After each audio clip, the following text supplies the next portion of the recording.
આપણે વલસાડ જિલ્લો આખો જે છે એમાં કોઈ ફાયર ઓફિસર નથી, એટલે આપણે અત્યારે સુરત સુધી જવું પડે છે. હવે સુરતવાળાની પાસે બીજા અન્ય જિલ્લાઓના પણ ચાર્જ હોય છે. હવે ફાયર એનઓસી લેતા પહેલાં એ લોકોએ વિઝિટ કરવી પડે, એને ચેક કરવું પડે, પછી ડોક્યુમેન્ટ ચેક કરવા પડે. હવે એક જ ઓફિસર હોવાથી ખાલી એ વિઝિટ મારે ને તો એને અઠવાડિયાના 5 દિવસ 6 દિવસ ટૂંકા પડે એમ છે. હવે એ પ્રેશરમાં કામ કરે છે, એના લીધે ફાયર એનઓસી મળવામાં ખૂબ જ વિલંબ થઈ રહ્યો છે. એના લીધે આખા પ્રોજેક્ટો અટકે છે.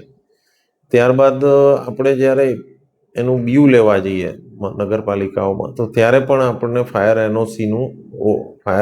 એનઓસી પ્રમાણે આપણે બાંધકામ કરેલી છે કે નહીં એનું એમને એક સર્ટિફિકેટ આવે છે. એમાં એ સર્ટિફિકેટ લેવામાં પણ આપણને ખૂબ જ ટાઈમ જાય છે. એના લીધે બીયુ પાછું અટકે છે. એટલે ઓવરઓલ બિલ્ડરોને ખૂબ નુકસાન થાય છે.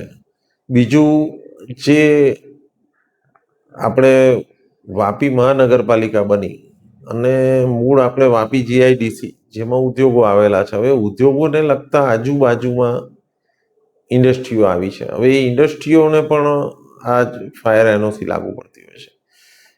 સ્કૂલો છે, કોલેજો છે, એમાં પણ કોમર્શિયલ બાંધકામો જે છે સિટી બહાર, એને પણ એનઓસી લેવી પડતી હોય છે.